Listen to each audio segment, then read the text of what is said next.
Hello? Hey Manuel, what's up? You what? You want to be neutral. You want to be independent and neutral. Oh, okay. Well, how come? Because then the armies will leave your people alone. Dude, what war do you think you're involved in? Yeah, I'll talk to you later. February 13th, 1942. So let's say that you're the Germans, and you have some ships on the French Atlantic coast, but they're not so safe there, so you want them in home waters. What do? Maybe you just roll the dice and sail them right up the English Channel.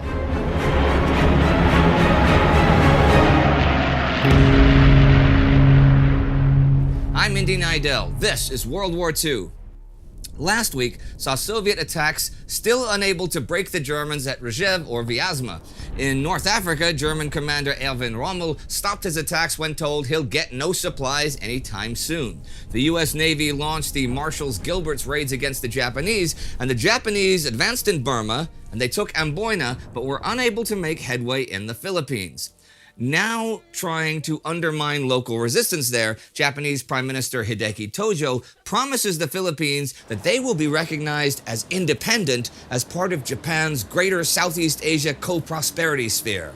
Philippine President Manuel Quezon, holed up in the Malinta Tunnel and sick with tuberculosis, cables out that America's failure to send reinforcements or relief doomed the Philippines to almost total extinction. On the 8th, he asks American President Franklin Roosevelt to grant immediate independence so the Philippines can be neutral, and then all foreign forces of any stripe would withdraw.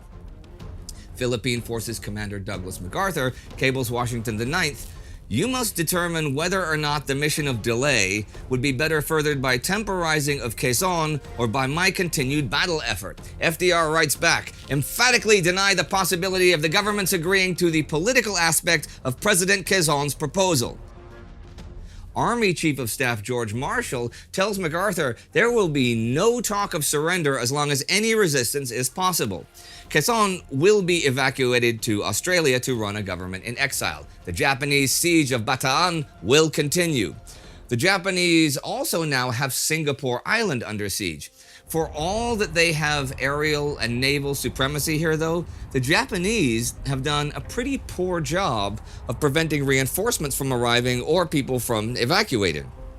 But although there are around 100,000 Allied troops or so now in Singapore, the bulk of them are of questionable quality. 20 of the 21 Indian battalions are still in disarray from weeks of hard combat, and 17 of them are actually now just amalgamations of the original units cobbled together. What were 3 British battalions in the 3rd Indian Corps are now just 1. The 18th British Division has just arrived, but they've spent 2 years training for open battle, not siege and island warfare.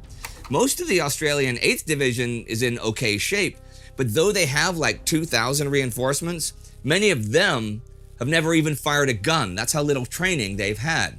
For his defenses, Commander Arthur Parsival does not heed ABDA Commander Archie Wavell's advice to put his freshest troops, the British 18th, at the northwest of the island by the narrowest part of the Straits of Johor. He puts them and his main artillery in the northeast. He puts Gordon Bennett's Australians and the 44th Indian Brigade in the northwest, and scatters the rest of his force in beach defenses around the island. His intel has told him the Japanese have 150,000 men and 300 tanks for the attack. That is more than twice what they actually do have. The Japanese underestimate their enemy's strength, though, and the British have the artillery advantage, 226 to 168. And yes, contrary to what you may have heard, most of those guns are not aimed only out to sea, and they can fire on Johor. They do not, however, have high explosive shells that are good to use against troops, but have mainly armor-piercing ones.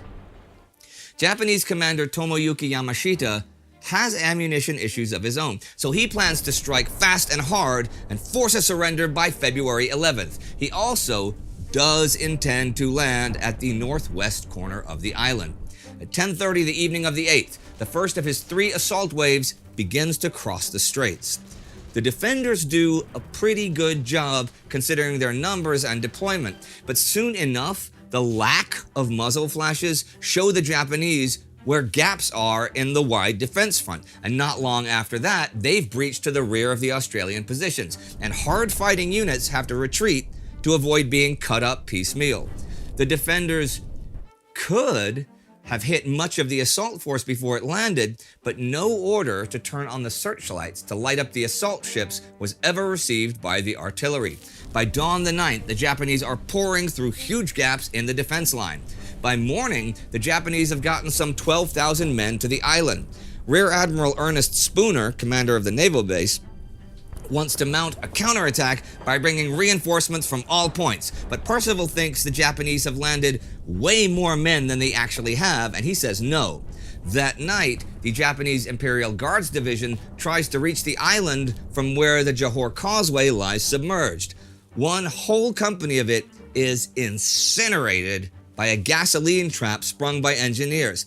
But with the retreat of the brigade on the Allied left flank, the Guards soon turn defeat into victory. Winston Churchill declares the 10th, there must be no thought of sparing the troops or the population. Commanders and senior officers should die with their troops. The honor of the British Empire and the British Army is at stake. All three Japanese divisions are on the island that day, and around midnight they take the reservoirs. The defenders now have limited water.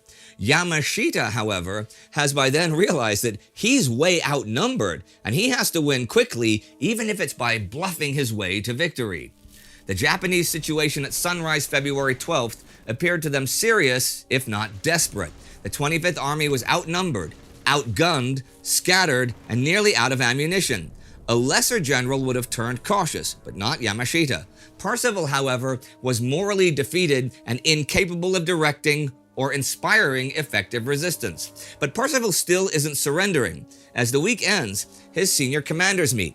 Bennett and Lewis Heath, commanding the Indian Corps, both think more resistance is useless. Percival says, I have my honor to consider, and there's also the question of what posterity will think of us if we surrender this large army and valuable fortress. By Percival's own account, Heath says, you need not bother about your honor. You lost that a long time ago up in the north. That night, Spooner orders all remaining ships to sail away. Some 44 ships carrying around 3,000 passengers, including Spooner, do. If you think that the Japanese just allowed these to leave, then you are very much mistaken, for Japanese planes do not, and the waters in the islands from Singapore to Sumatra and Java are soon littered with bodies, wrecks, oil, and survivors of all stripes. More on these stories next week. Singapore is not the only island under Axis attack, nor the only of great importance. There's also Malta. Increasingly, the fate of the Allied armies in North Africa, and hence the Middle East, was tied to that of Malta. And it's fairly obvious, the stronger Erwin Rommel gets, the worse it gets for the Allies. His North African offensive in late January and early this month that pushed the British back in Cyrenaica was a disaster specifically for Malta, though, because the success of any convoy relied on the British holding forward airfields in Libya from which air cover could be provided, and came at a time when the problem of resupplying Malta was becoming ever more pressing. In January, the British Admiralty was warned that without major reinforcements of both planes and ships, running supply convoys to Malta would be dangerous to the point of impossible, and that would make holding Malta impossible. In December and January, there were 432 Italian and German air raids on Malta. A convoy was finally organized this week, since aviation fuel and other supplies are in short supply on Malta, and 3 merchant ships set sail the 12th, but Axis planes from Libya bomb it so badly, it has to return to Alexandria. The supplies cannot get through. It is the Germans that are having supply issues, though, in the Soviet Union. The Soviets have by now isolated some 100,000 Germans in the Demyansk Pocket, and that's a pretty big deal. There is an outer ring from Lake Ilmen, east of Staraya Russa, and then south to Belabelka.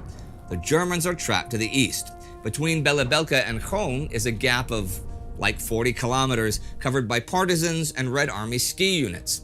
There's like 30 or so kilometers between the inner and outer rings. A smaller pocket of Germans is also surrounded at home.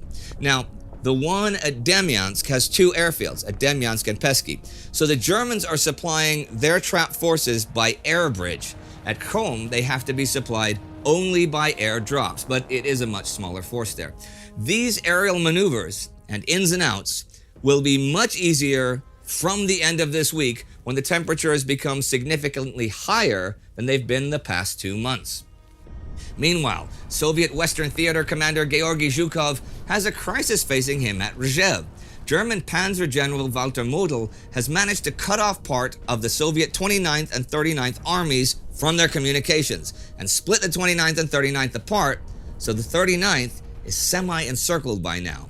In response, Stavka issues orders to both the Kalinin and Western fronts to give it everything they've got and wipe out the Germans in the Rzhev, Vyazma, Yukhnov region, so that by March the 5th, the Soviets have reached the Dnieper-Yelnya line, while the Western Front would liberate Bryansk. So Ivan Konyev's Kalinin Front is getting 7 rifle divisions, 4 aviation regiments, and a Guards Rifle Corps, while the Western Front is getting 60,000 troop reinforcements, 3 rifle divisions, also a Guards Rifle Corps, 200 tanks, 400 planes, and 2 parachute brigades.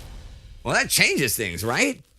So Zhukov makes plans for 3 armies from the Kalinin Front to take Olenino region, 3 from the Western Front to take Yukhnov, and 2 new armies on the left wing to go all the way to Bryansk. Then they could close in on Vyazma and Rzhev, and then eliminate the Demyansk and Rzhev pockets, and then destroy German Army Group Center.